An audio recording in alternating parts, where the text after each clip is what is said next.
खुलुमबाय स्टुडियो दं आं रबिन बसुमतारी BKWSC नि EM प्रदीप सरगियारिया जोहोलाव दैमालु भवन बेखेवदों।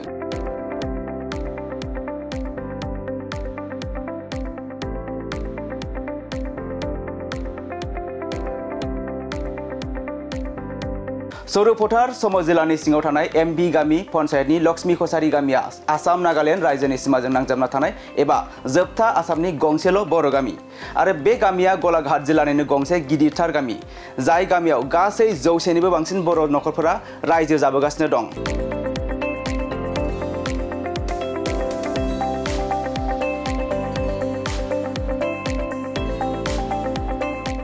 दिनै बे लक्ष्मी कसारी गामियावनो बर' कसारी अनसाय गावहायुं खुंथायनि अनसुंथाइजों 10 लाख रांनि जोहोलाव दैमालु भवन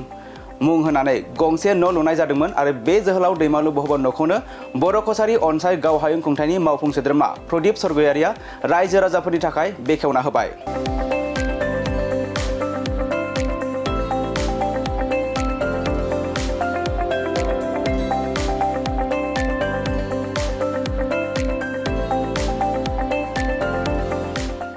दिनैनि बे बेखेवनाय हाबाफारियाव लक्ष्मी कसारी गामिनि रायजो राजा आरो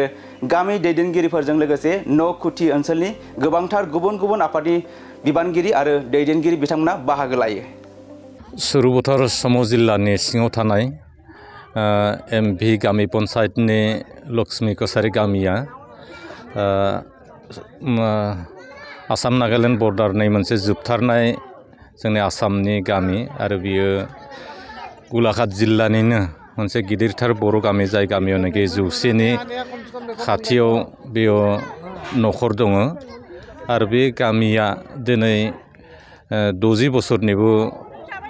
बांसिन जाबाय होनब्लाबो गोरोन्थि नङा गायसननाया आरो बे गामियाव जोङो बर' कसारी गावहायुङारि खुंथायनिफ्राय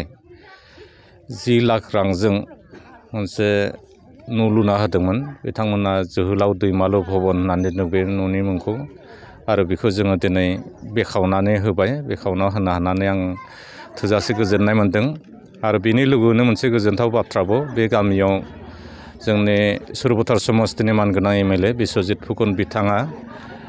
मडेल अंगनबादि न' मोनसे होदोंमोन आरो बेखौ बिथाङा थांनाय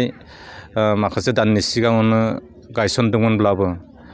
बिथांनि बे गायसननाय हाबाफारिखौनो बिथाङा बुंनाय बादियैनो जोङो दिनैनिफ्राय खुन्थिया गायसननानै बेनि हाबाफारिखौ मावलांनो थाखाय जोङो दिनै जागायजेनबाय। आं बे मोननै खामानिखौ मावनो फैनानै थोजासे गोजोननाय मोन्दों आरो बे न'कुथि ओनसोलाव जोङो मानगोनां MLA बिथांजों रायज्लायनानै लक्ष्मी कसारी गामिनि लामा बानायनायानो जाथों दुर्गापुर मिलनपुर आरो गुबुन गुबुन जोंनि गामिफोराव बर' गामिफोराव थानाय जोंनि धोरोमारि फसंथानफोरखौ लुफुंनायनि बाथ्रा बा अनसुंथाइ होनायनि बाथ्राखौ दासिम जों थांखि लादों। आं आसा खालामो रायजो राजानि मदद हेफाजाब बिथांमोननि लुबैनायखौ जों जेब्लायबो सुस्रांनो नाजागोन आरो बिदिनो जों फारि फारि बे हाबाफोरखौ सुस्रांलांगोन आरो दिनै लक्ष्मी कसारी गामि आरो खाथि खाला न'कुथि गामिनि रायजो गावबुरा मानगोनां बिथांमोन आरो रायजो राजाया बे हाबाफारिखौ जाफुंहोनायाव जयैनो नुजाफैनायनि थाखाय आं बयनिसिमबो साबायखर जासिबाय। गिबियावनो खुलुमनाय थाबाय। दिनै इंराजि 14 थारिख गोथार हलि सानाव जोंनिनो सौरफोथार समस्तिनि सिङाव थानाय MB गाव पन्चायतनि सिङाव थानाय गामि 1 नं लक्ष्मी कसारी गामियाव जितु BKWC नि आन्दाराव स्किम मोननानै जोंनि बे दैमालु भवनखौ बेयाव गायसननायजों लोगोसे दिनै जितु बे दैमालु भवनखौ जौगार मुखुलि खालामनायाव जोंहा मानगोनां BKWC नि EM बिथाङा फैनानै बे जितु हाबाफारिखौ मावफुंसारदों बेखौ जों रायजोनि जानानै जोबोद गोजोननाय मोन्दों। मानो होनना बुङोबा जोङो बे आसाम नागालेण्ड बर्डारनि जितु सिङाव थानाय एकदम जोंनि सौरफोथार समस्तिनि जोबथा गामि हिसाबै जों बे जितु गावारि खुंथायनि दैदेननायाव जों दिनै बे भवनखौ मोननायाव जोंनि बे ओनसोलनि बा न'कुथि ओनसोलनि दाब दाब गामिनिफ्राय नुजाफैनो हानाय रायजो राजाफ्राबो जोंजों बे हाबाफारियाव गाहामै हेफाजाब लाफैदों। आं गोजोननाय मोन्दों गामिनि जानानै। दा बेनिखायनो बेजों लोगोसे जोंनि नैबे गामियावनो जोंहा दिनैहाय